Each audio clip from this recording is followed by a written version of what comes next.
For today's video mga soy, magluluto tayo ng tinolang manok na may tanglad. Let's go! Igisa muna mga soy ang luya, bawang at sibuyas hanggang lumabas ang aroma nito.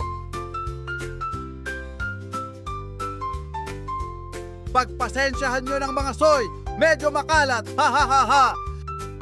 Ilagay mo na yung manok, soy! Sa Tagalog, ilagay muna ang manok, soy!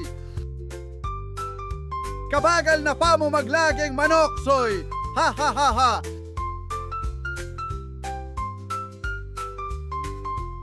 Soy, igisa ng mabuti.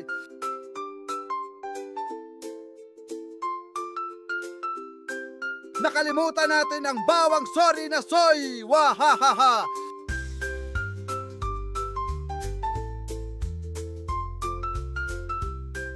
Maglagay ng paminta, soy. Ayon sa gusto mo kasi, soy, yung gusto mo may iba ng gusto. Ha ha ha ha. Maglagay ng patis, soy.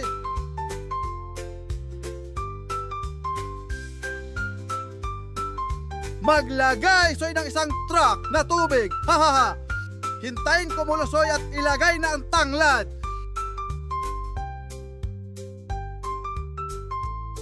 At ang pang-finale, soy, ilagay na ang sayote at hintayin lumambot ang sayote, soy. At boom!